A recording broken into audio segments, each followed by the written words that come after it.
मित्रों नमस्कार। हम हैं धनीराम पटेल, एडवोकेट, बिलासपुर, छत्तीसगढ़। और आज हम चर्चा करेंगे कि अगर भारत सरकार ने अफगान तालिबान सरकार को समर्थन दे दिया तो पाकिस्तान का क्या असर होगा। चर्चा शुरू करने से पहले मैं आप सभी से आग्रह करूंगा कि मेरे चैनल DR पटेल को सब्सक्राइब करें, लाइक करें, शेयर करें। और सब्सक्राइब करना ये मुफ्त है, इसमें कुछ पैसा खर्च नहीं होता है। और कृपया सब्सक्राइब करें। अगर पाकिस्तान और जो अफगानिस्तान के वर्तमान में टेंशन है, तनाव है, और एक दूसरे पर आक्रमण करने के लिए एक दूसरे देश के सेना उतारू हैं, तो अगर इस स्थिति में भारत सरकार ने अफगान तालिबान सरकार को समर्थन दे दिया तो पाकिस्तान का क्या असर होगा। इसमें चर्चा शुरू करने के पहले अपन अफगानिस्तान के इतिहास में थोड़े से जाएंगे, इतिहास की पृष्ठभूमि में जाएंगे। अफगानिस्तान की जो टोटल पॉपुलेशन है वर्तमान में 4 करोड़ 22 लाख है। और वहाँ 80% लोग पश्तून है, पठान। और बाकी जो हैं वो हाजरा और ताजिक लोग हैं जो सिया कम्युनिटी में आते हैं। अधिकांश पश्तून लोग सुन्नी मुसलमान हैं। अफगानिस्तान के इतिहास को देखेंगे आप तो अफगानिस्तान के जो पश्तून हैं, पहले वो पश्तून हैं, बाद में मुसलमान हैं।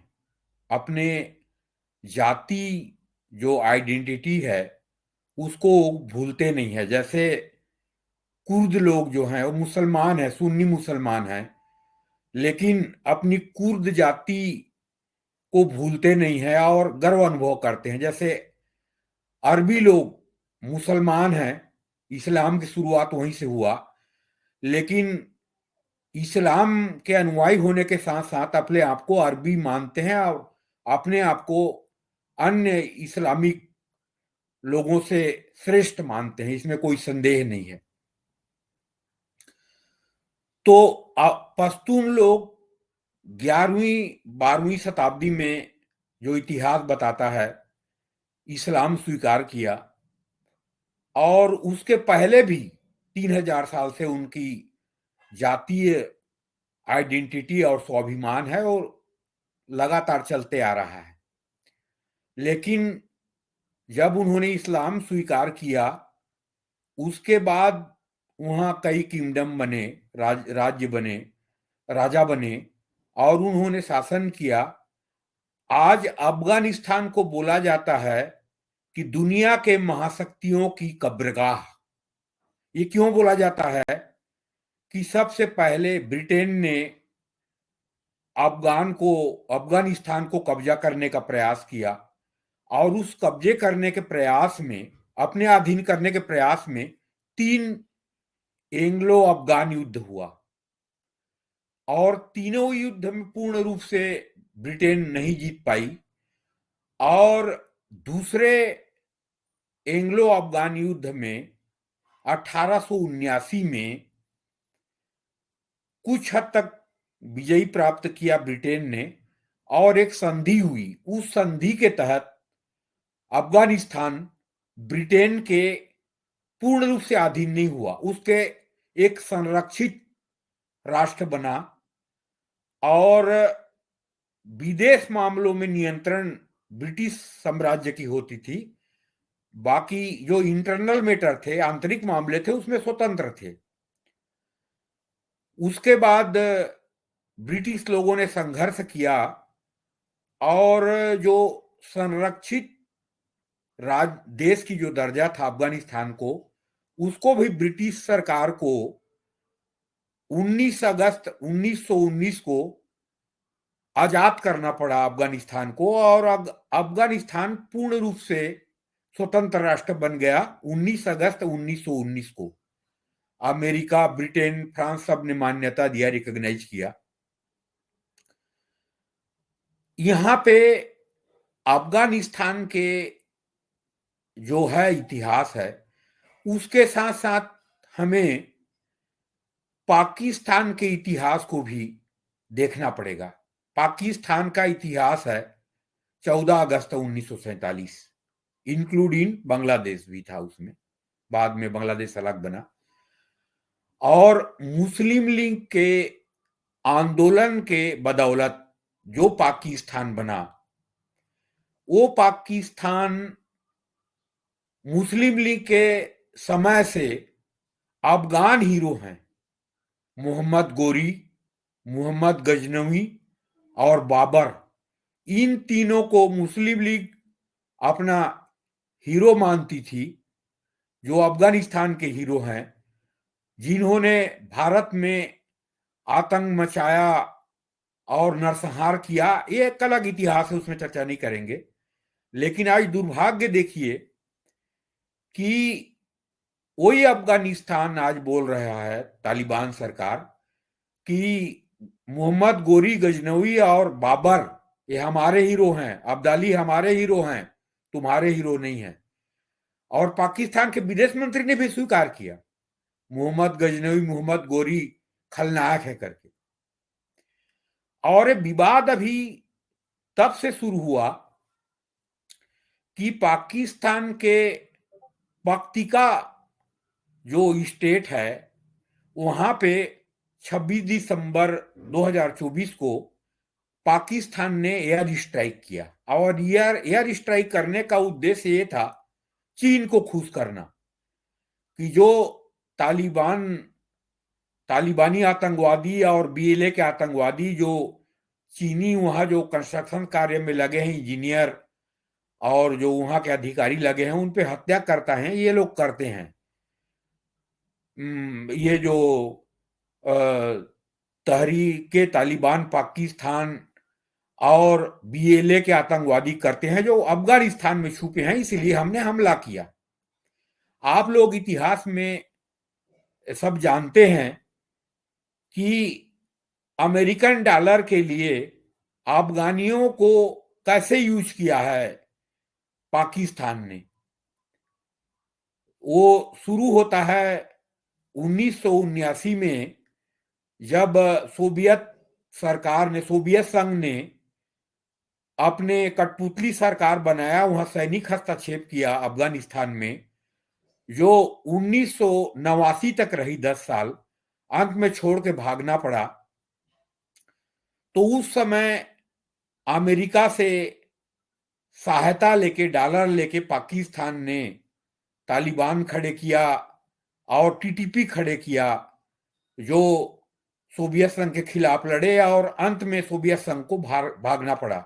और यहां पे एक चीज बता दूं, सोवियत संघ के टूटने में ये जो अफगान युद्ध है, सोवियत अफगान युद्ध और सोवियत संघ के इन्वेजन, इसका महत्वपूर्ण योगदान है, इसको आप भी जानते हैं।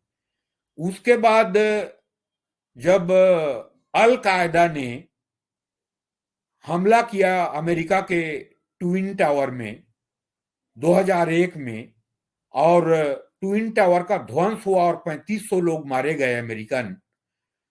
उसके बाद 2001 में अमेरिका ने हमला किया अफगानिस्तान में, और वो लगातार चलता रहा, अपने अनुसार सरकार बनाए और बिठाए, और वो चलता रहा 15 अगस्त 2021 तक, जब तालिबान ने विजय हासिल कर लिया अफगानिस्तान में और अपने सरकार बनाने की घोषणा किया, और 15 अगस्त 2021 को स्वतंत्रता दिवस के रूप में मनाया। तब तक पाकिस्तान और तालिबान के संबंध ठीक ठाक चल रहे थे, क्योंकि पाकिस्तान में ये शहनाइयां बजाया गया था 15 अगस्त 2001 को। और पाकिस्तान ने जो कश्मीर पे हमला किया 2047-48 में, जिसके कारण भारत पाकिस्तान युद्ध हुआ, उसमें भी सीमांत प्रांत के पश्तून कबीले के लोगों को यूज किया था। उसके पीछे में पाकिस्तान की सैनिक थी, उसको आप सब जानते हैं इतिहास में। लेकिन यहाँ पे मैं एक चीज कहना चाहूंगा कि दुश्मन का दुश्मन दोस्त होता है, और अफगान कौम, पश्तून कौम वो जीवट कौम है जो दुनिया के किसी महाशक्ति ने पूर्ण रूप से उनको गुलाम नहीं बना सका आज तक इतिहास में। पाक अफगानिस्तान पूर्ण रूप से कभी भी किसी देश का गुलाम नहीं रहा, और अफगानिस्तान में जब भी स्थिर सरकार रही है तो उन्होंने डूरंड लाइन, जो अंग्रेजों के समय बना हुआ है, जो अफगान पाकिस्तान को, वर्तमान पाकिस्तान का सीमा निर्धारण करता है, उसको अफगानी सरकार ने कभी स्वीकार नहीं किया। उनका मानना है कि केपीके, जो सीमांत प्रांत जिसको बोला जाता था, खैबर पख्तूनख्वा, उसके और बलूचिस्तान के आधे इलाके अफगानी लोगों का दावा है ये अफगानिस्तान का पार्ट है, वो बोलते हैं। क्योंकि केपीके में तो तालिबान, ये पश्तून लोग भरे हुए हैं 80%। वही स्थिति 50% बलूचिस्तान प्रांत में है। और वर्तमान में अनरेस्ट की स्थिति है पूरे पाकिस्तान में, आतंक मचाए हुए हैं, चाहे वो टीटीपी, तहरीके तालिबान पाकिस्तान के आतंकवादी संगठन हो, या बीएलए बलूचिस्तान लिबरेशन आर्मी हो, ये सब पाकिस्तान में आतंक मचाए हुए हैं, उसको दुनिया जान रहा है। लेकिन पाकिस्तान एक नॉर्मल राष्ट्र कभी नहीं रहा। पाकिस्तान का निर्माण ही भारत के घृणा पे आधारित हुआ था, और भारत को परेशान करने के लिए, भारत में अशांति फैलाने के लिए, भारत को खंडित करने के लिए 15 अगस्त 1947 से लेके आज तक पाकिस्तान करता आ रहा है। यहाँ पे मैं एक चीज बता दूं, यहाँ पे कुछ टूरिस्ट जाते हैं और लाहौर और मतलब लाहौर और कराची में, तो उनका आओ भगत होता है तो बोल देते हैं कि इतने अच्छे लोग हैं ये, लेकिन इनका टेररिस्ट जो ट्रेनिंग सेंटर है और जहां पे टेररिस्ट पैदा होते हैं, वो तो सब पीओके, पाक अधिकृत कश्मीर और केपीके और ये जो ट्राइब एरिया में सब हैं इनके, जहां टेररिस्ट बनाता है पाकिस्तान। तो पाकिस्तान का नजरिया भारत के प्रति कभी अच्छा नहीं रहा, ना रहेगा। टू नेशन की थ्योरी मुस्लिम लीग के जो है उसमें कभी नहीं रहेगा। और मुस्लिम लीग के भी छुपा एजेंडा था कि पाकिस्तान एक सरियाई निजाम होगा, उसी की मांग कर रहा है टीटीपी कि यहां सरियाई निजाम अब बनाओ पाकिस्तान में। अब पाकिस्तान सरकार उसका विरोध कर रहा है, ये दोहरा नीति है उनका। और टीटीपी को पाकिस्तान सरकार ने खड़े किया था कि पाकिस्तान को एक पूर्ण रूप से इस्लामिक राष्ट्र, सरिया पे आधारित निजाम स्थापित करेंगे करके, और उसको पूरा नहीं कर रहा है आज, तो टीटीपी उनको ठोक रहा है। तो आज स्थिति ऐसे निर्मित हो गई है कि भारत चाहेगा, हालांकि तालिबान, अफगान तालिबान सरकार भारत के संविधान के, भारत के दृष्टिकोण के, भारत के विचार के अनुसार नहीं है। भारत सरकार तालिबान सरकार से सहमत नहीं है। उनका जो आतंक है, उनके गैर लोकतंत्रीय कार्य हैं, महिलाओं के खिलाफ जो अत्याचार है अफगान तालिबान सरकार के, उससे भारत सरकार सहमत नहीं है। और इसीलिए दुनिया के किसी राष्ट्र ने रिकॉग्नाइज नहीं किया है, स्वीकार नहीं किया है 15 अगस्त 2021 के बाद के तालिबान सरकार को।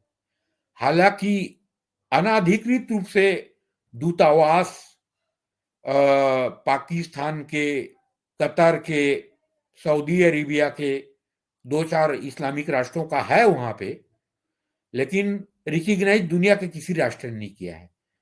लेकिन आज पाकिस्तान अपने कुकर्मों से जिस स्थिति में फंसा हुआ है, और जो हिलेरी क्लिंटन ने कहा था कि अपने बैकयार्ड में सांप पालोगे तो तुम्ही को डसेगा, और वही हो रहा है पाकिस्तान में।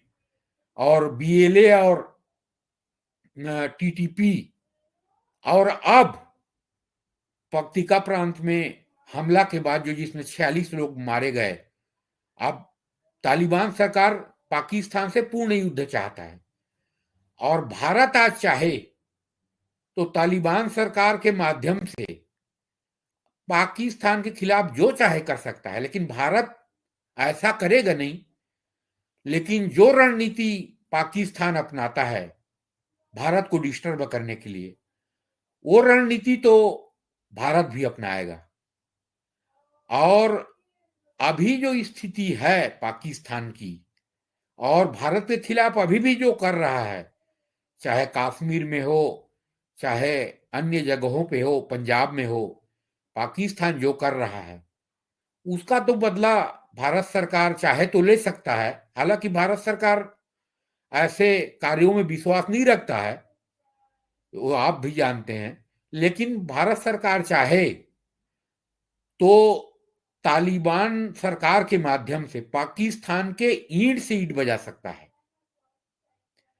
और ऐसा होता हुआ दिख रहा है, क्योंकि डूरन लाइन को कभी स्वीकार नहीं करेंगे, और पाकिस्तान टीटीपी के अनुसार व्यवस्था अपना नहीं सकता। इनका दोहरा मापदंड है, दोहरा चरित्र है। मुस्लिम लीग तो बोला कि इस्लामिक राष्ट्र बनाएंगे जिसमें शरिया पे आधारित व्यवस्था होगा। आज शरिया पे आधारित व्यवस्था नहीं है। जो वहां की इलीट क्लास है पाकिस्तान के, दुनिया में पढ़ रहे हैं उनके बच्चे, और शहर में जो इनका जीवन शैली है उसको आप देखते हैं। तो अपने दोहरा चरित्र के कारण, अपने कुकर्मों के कारण पाकिस्तान जिस संकट में है आज, और तालिबान सरकार के खिलाफ जिस तरह के एयर स्ट्राइक किया है पाकिस्तान, उसका बदला तो अफगानिस्तान के तालिबान सरकार जरूर लेगी। और उसी तारतम्य में अभी मतलब अफगान तालिबान सरकार और भारत सरकार के बीच संबंध मजबूत करने के लिए भारत के विदेश सचिव मिस्त्री जी गए थे, आपको मालूम होगा। अब पाकिस्तान आग बबूला हो गया है, और शहबाज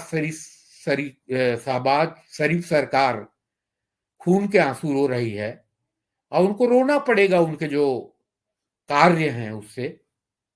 तो मैं इसीलिए चर्चा करने के लिए आया कि अगर आज भारत सरकार तालिबान सरकार को अफगानिस्तान के समर्थन दे दे तो पाकिस्तान के ईंट से ईंट बजा देंगे। आप सबको धन्यवाद। जय हिंद,